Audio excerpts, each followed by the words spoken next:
Alright, so we wanted to do a quick kind of recap of the Yukon Quest that we just ran and kind of go pretty in depth between checkpoint to checkpoint, kind of pre-race, post-race. I know we got a lot of people that are asking a lot of questions, and because it was a pretty eventful race, so I just kind of want to do a little race recap. Prior to getting into the actual race, I wanted to talk about our kennel itself, kind of how we got started, what our initial goal and plans for this training season were, and how that changed and developed, and why we actually chose to run the Yukon Quest itself. How we kind of started our own kennel here this winter. So last winter we came up to Fairbanks from Denali and started running, myself and Erica, my fiance Erica, started running the Windy Creek kennel and did all the training for them last year, for the dogs that were in the kennel last year, and ended up doing 4 races for us and the kids. The one kid did the junior Iditarod with the dogs for the owner of Windy Creek Kennel. After that, the owner of the kennel decided that she wanted to basically get out of mushing as a whole because of the expense, because it is really expensive, and we kind of know that going into it, but it's worth it on the back end. But anyway, before I get too much of the weeds on that, so she decided that she wanted to get out of it essentially. She had a 17-dog kennel, and we basically inherited 8 of those dogs from her. She kept the rest, which are kind of on the verge of retirement, and just kind of kept them as a recreational team, so to speak. So we took those 8, and initially we're just going to have an 8-dog team, do some really small races that kind of support smaller kennels and things of that nature, so it'd be less cost extensive for us to do those races. And then we kind of looked into it. On top of that, we kind of naturally acquired more dogs without really searching for them and trying to get a larger kennel. And we ended up getting 14 dogs. So we got 2, we acquired 2 additional ones, and then 2 additional ones, and then 2 additional ones, like I said, kind of without even really looking for them per se. We want to get a little bit more depth because 8 dogs, I mean, it's really just enough to not be able to do anything. So is 14, to be honest with you guys, but we made it work. Where we're at right now, we're still kind of affiliated with our own kennel, our old kennel, I should say. So those additional dogs that the owner kept, we were still running and training those dogs as well. So 3 of them actually ran with us on the Yukon Quest with us. So it gave us a little bit more depth because of that 14. 1 is kind of retired at this point, isn't really doing the training with us. So we had 13 training dogs, and then we're training an additional 4 for that previous owner. So we had basically a pool of 18 dogs, which was a good size for next year. We're going to have probably anywhere between 18 and 20 dogs. So like I said, we started with 8 and naturally kind of acquired 14. But now we have, like I said, now we're going to try to get some more depth on that, because even with an 18-dog team, I mean, after a long training season for our main goal next year being Iditarod, you kind of have to have more depth for those teams, or for the kennel itself, for that racing team, because we start the Yukon Quest and Iditarod now with 14 dogs. So now that I kind of talked a little bit about that, as we acquired these dogs, so let me talk a little bit about what the Yukon Quest actually is. So the Yukon Quest, traditionally speaking, it's an international sled dog race. It's a 1,000-mile race, just like the Iditarod.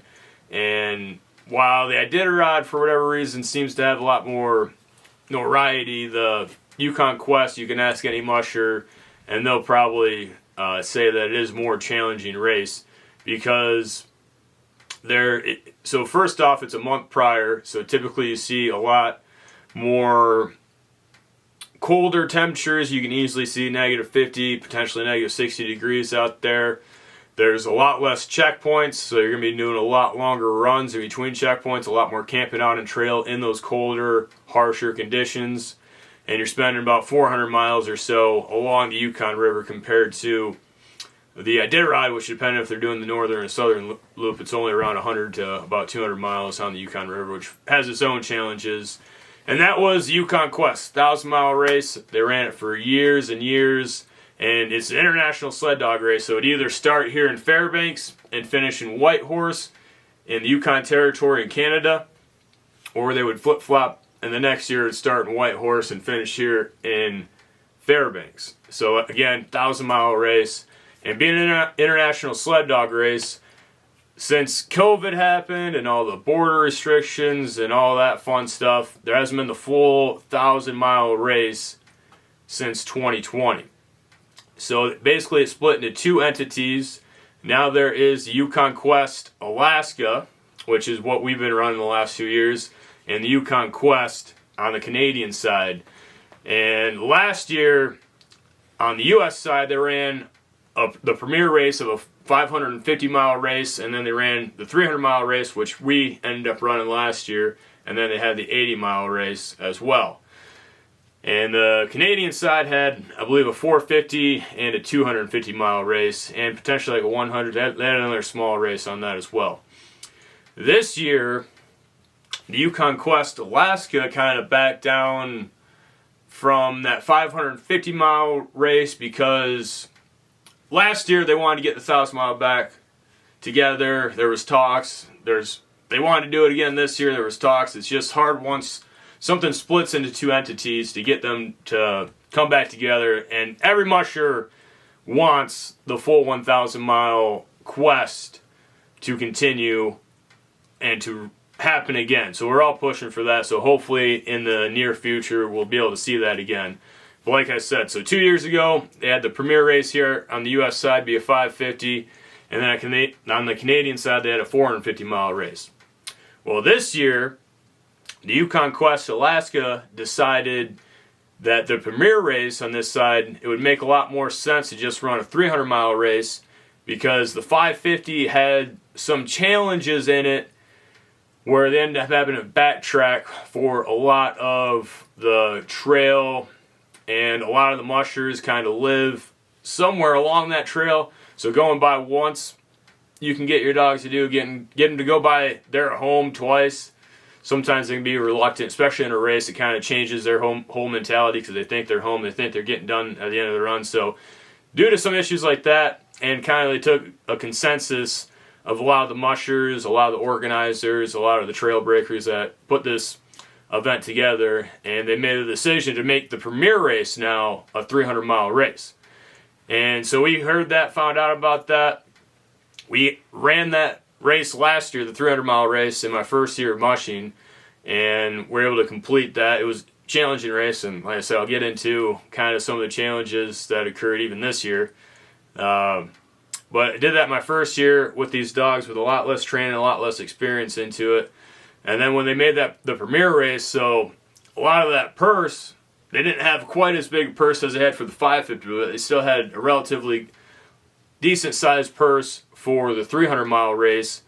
And that's kind of, once we had a 14-dog team, we're looking into these races, we needed to have, or would prefer to have a race that actually has a purse that we have a chance to actually finish in the money and try to cover some of our expenses, because as I mentioned already, this is a very, very expensive sport. So once they announced that it would be a 300-mile race, we got pretty excited about that and decided that instead of doing kind of the shorter, smaller races that are designed for a smaller kennel, that we would go for the Yukon Quest Alaska 300, and that would be basically our main big race this year. So pretty much all our training went for this race. We did have a couple other races scheduled. One is no longer running, but we can get to that in a later post. So this was always, though, going to be our kind of premier race for this season, for this training schedule. So now kind of talk a little bit about the pre-race itself. And the 2 weeks prior, before any race, going into it, just the stress kind of ramps up, the intensity ratchets up as you start to get all your supplies ready, your resupplies for the drop bags. And the drop bags is how we get resupplied at the different checkpoints. So we'll send those ahead of time. Depending on this race, sometimes the handlers will be able to bring them to the checkpoints. And then that's, like I said, how we get the resupplies. So food for myself, food for the dogs, fuel for the cooker, things of that nature. So getting all those drop bags prepared prior to the race is always very time consuming and stressful. It always feels like you have a lot more time than what you actually do. And the closer it gets to the actual start of the race, all that kind of just accordions together, and you just had to like scramble to try to get all this stuff done, it seems, because not only do we have to get all this race prep done, we're still out there training. Erica's working a full-time job, so she doesn't have much time before and after work to do a whole lot for the race itself. So I'm out there training and then get done with the race, and then we both kind of try to get this stuff together. So we don't have a whole lot each day leading into it unless we have a full off day where we can actually tackle this stuff. So like I said, it always feels like you have more time, and all of a sudden you have no time, and then you're scrambling trying to get this all done. And I feel like we've gotten a lot better compared to last year. And I know even some of the mushers out there that have been doing this for a long time, I talked to some of them at the race start, and they're like, yeah, I didn't get to bed till like 2, 3, or 4. So you're already coming into a race where you're going to be sleep deprived, because that's just how these races go. You're already coming into it sleep deprived and don't have much of rest, which isn't what you typically want, but that's usually how it happens. So it was no different for us this year. So what are drop bags? I do a lot of tours, and that's one of the main questions we ask is, how do we take everything with us when we start the race? Do we get resupplies? How does that work? And usually my answer for that is that we take enough to sustain ourselves and the dogs for about a day or two. In case we get stuck in inclement weather or have any issues out in the trail, we have enough to, like I said, sustain ourselves in those issues. But for the main part, we are sending these, what are known as drop bags, to all the checkpoints ahead of time, and these are resupplies. So we have 2 different drop bags for each checkpoint. The other drop bag has all the meat, just the meat, because that's pretty hefty. And this drop bag is going to have everything else. So we actually have a checklist. We're somewhat organized. Just don't look too closely, because this is chaos as always before the race. But this is kind of our checklist for the start and every checkpoint, what we have, our rest schedule, our planned rest schedule, so what we need at every checkpoint. So like I said, meat is the main thing. Meat and kibble, food for the dogs, food for myself, fuel for the cooker. So fat balls, fat itself, additional booties, because those are one-time use during the race, which is why it's one of our big line items. They cost about $1.50 a piece, and we're starting with a set with additional set inside the sled as well. And as soon as you get to the checkpoint, that's the first thing you do is debooty them. They get wet as the dogs are running on the snow and ice. Their feet are very warm, so as they're running on snow and ice, they get wet. As soon as you take them off, they'll freeze, and you need to put on an additional set. Once you get going again, they'll rest without booties on, but that's one of the big things that are in here.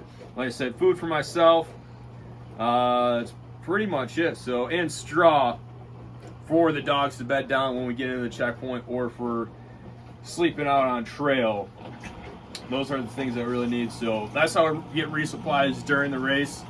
We start, like I said, usually with enough gear to get us by for at least 24 hours for ourselves and the dogs. The dogs take priority. I can go this entire race without eating. The dogs can't as easily.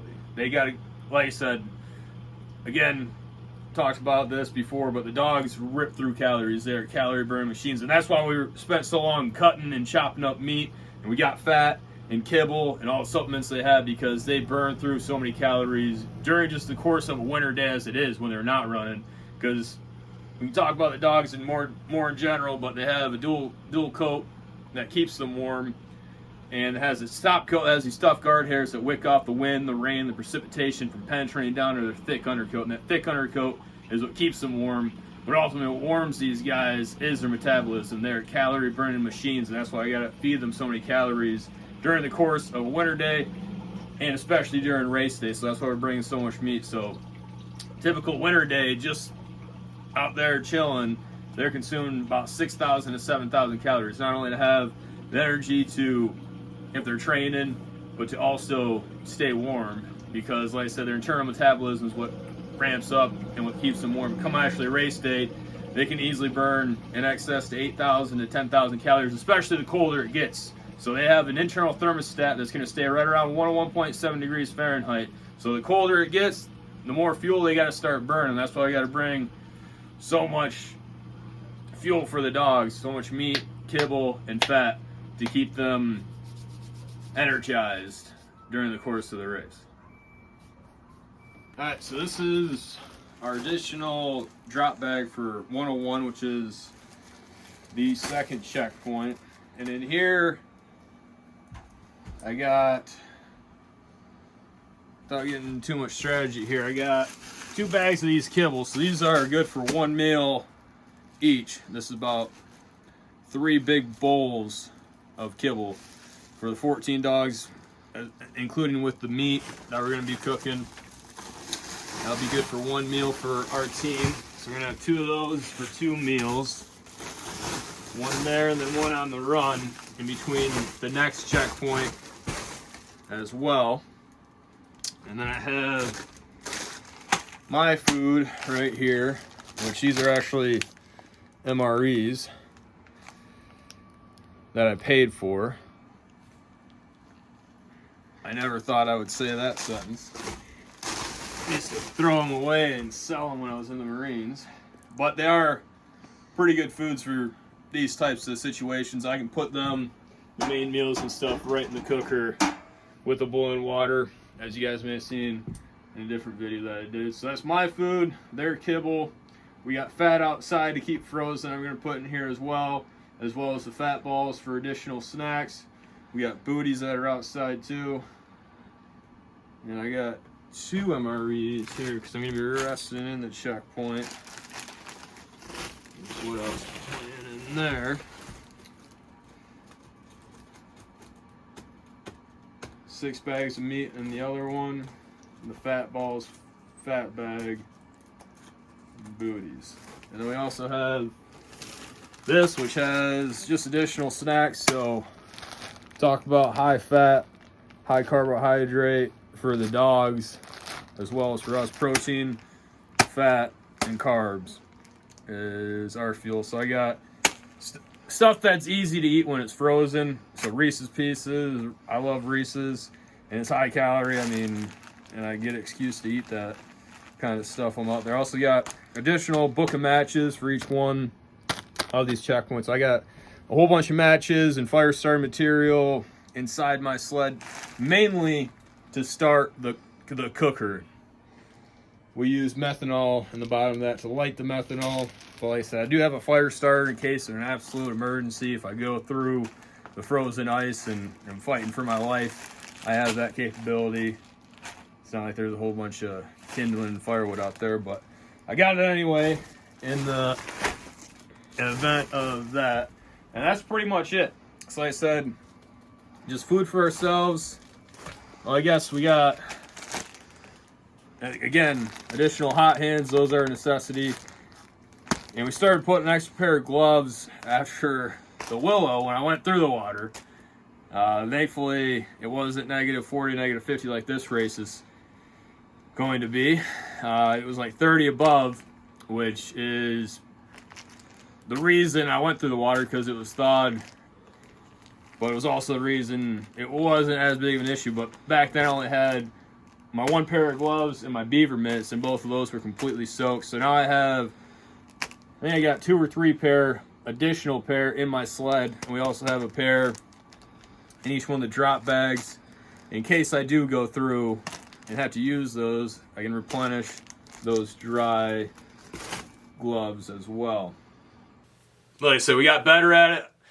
I think last year we didn't finish everything, getting the truck loaded, getting all our drop bags packed, getting all the supplies, all the gear, getting the sled up, getting just all the stuff. There's just a lot of stuff that needs to be involved. And some stuff, I mean, in order. So you can't start working on this until that's done, then you can't start doing this until this is done, and you can't really work on that until that's somewhat completed. So it's just very time consuming and it's stressful, like I said, just the week prior to it, not actually kind of dealing with the anxiety and the stress of the race itself. So that all kind of balls into one. And then you finally get that done. And then not only that, you got vet checks prior to the race. We had a musher meeting before the race, and then we had a meet and greet before the race where we got to talk to people that support the race, fans of mushing, fans of the sport, fans of the race itself, and got to kind of introduce ourselves to some of those guys and talk to them a little bit and sign some autographs, which is kind of cool, talking to actual fans. We got some actual fans now, which is just, I don't know, it's just crazy. But that's kind of why we're trying to do this videos, so you guys can have more knowledge about what we're actually out here doing and what it's like.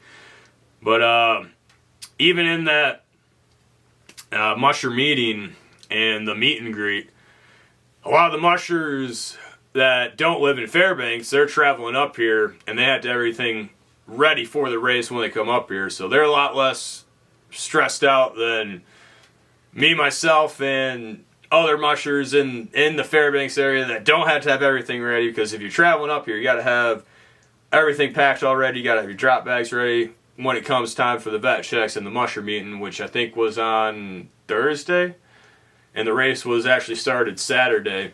So during the musher meeting, we still had to come home and cut up a bunch of meat, and that's pretty much all we did Friday was just cut up meat, because we had, I think, 26 bags of meat.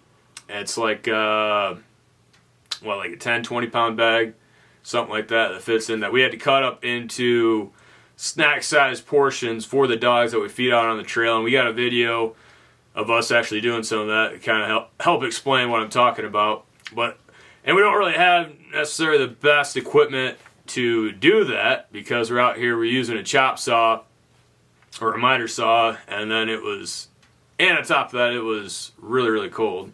I think when we were doing all this prep work up here, it was like negative 36, something like that. So it was pretty chilly. My feet were getting pretty cold. I don't know, you might have a video of me jumping up and down. Trying to get some blood back into my feet.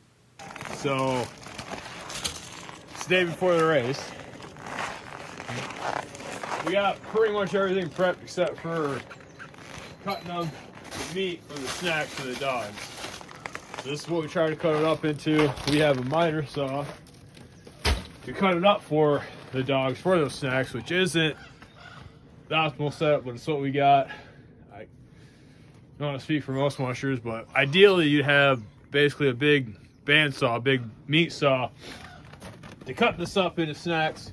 It's a lot more efficient, economical, time managedly. Like I said, this is the day for the race. We got a lot more to cut, so we'll probably be doing this pretty much the majority of today to have the snacks and the meat for the meals for the race. So that's what we're doing, and that's what you'll see us do. Which it's gorgeous day out here. It's like negative 20, and it feels pretty warm because it's been a lot colder here, and it's gonna be a lot colder during the race. So, but yeah, so that's what we're doing.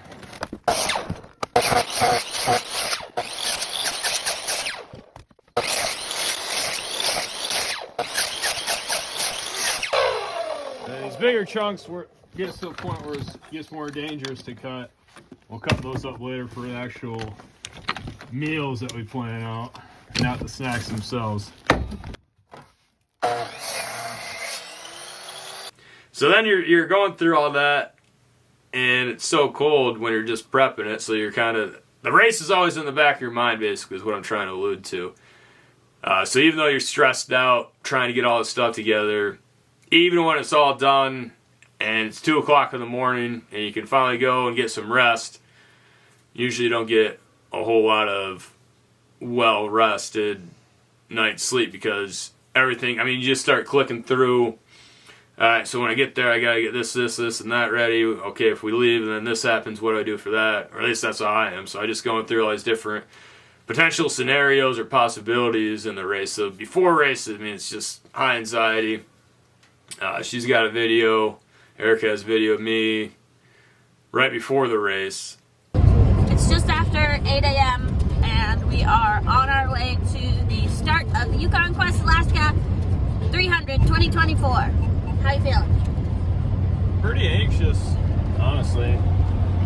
I'm probably more nervous for this race than any other race I've done, minus my very first one.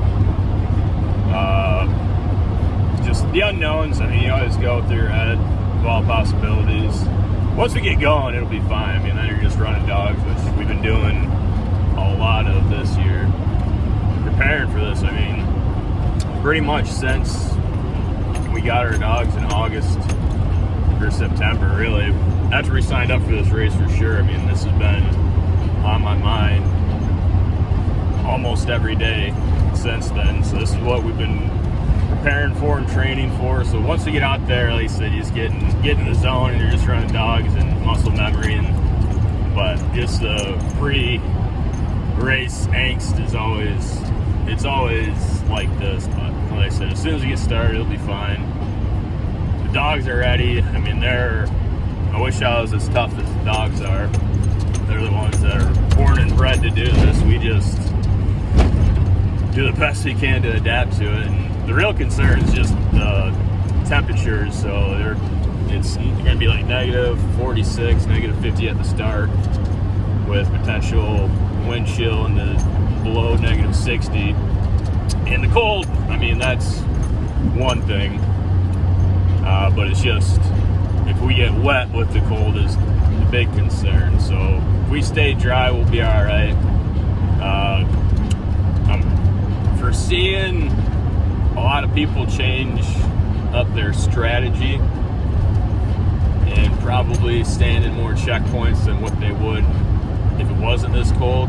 So we'll see how we're feeling, mainly how the dogs are looking, and kind of base it off of that. A couple people already withdrew from the race, so I kind of foresee more people scratching throughout too. So we'll see. Like I said, it'll be something. Be ready for the banquet on Wednesday. That's what I'm excited for. And I talk about how I was more nervous for this race than I was any other race that I've done. Even though, like I said, I did this race last year. I think a lot of it was because most of the training that we did went into this race itself. So if something major happened right off the bat, like all that time, energy, money, blood, sweat, and tears that we put into training these guys and ourselves for this race, if something bad were to happen, all that would have gotten flushed down the toilet pretty much. So that's kind of a lot of my mentality going through the first half of the race when I had a bunch of issues happen to me. It just kind of mentally made it a lot more frustrating because of how much we actually put into running this race. But I'll get into that here in a little bit. So that's kind of, once we actually loaded up all the dogs and the gear and we're driving in, we got into town, into Fairbanks, and it was like negative 50, dense fog.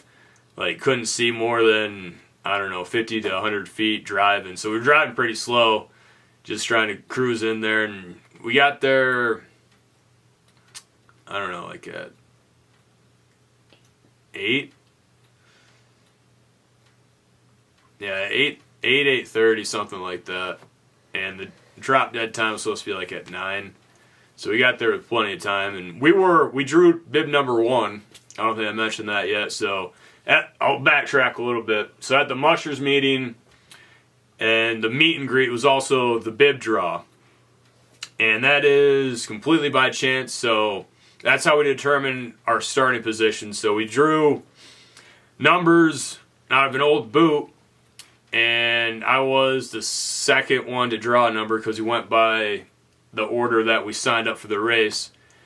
And was the second one to get up there and draw, and drew bib number 1, which meant I was starting first. And I don't know, I was kind of excited about that. I anticipated it happening for whatever reason. As soon as I pulled it out of the boot, I saw the back of it, didn't even look at it until I flipped it over, and as I handed it to her, and I was like, of course it's number 1, because I started first in my last 2 mid-distance races prior to this, so that was my 3rd one in a row. So I guess we're just getting used to doing that. And I kind of explained to one of the reporters on some of the different challenges and trade-offs, I guess I should say, for starting up front.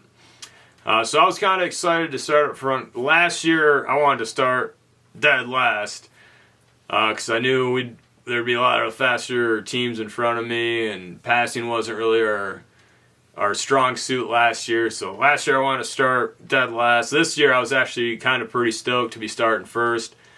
I knew we'd be able to set a pretty good pace without pushing these guys too hard, but don't want to get too much into that until I actually get to the start of the race. So coming into the start, like I said, we were starting number 1, so we had a pretty good spot for the trucks to actually organize the parking for the mushers based off of when and where you're starting, and what race you're running. So running the premier race, bib number 1, we had a nice parking spot.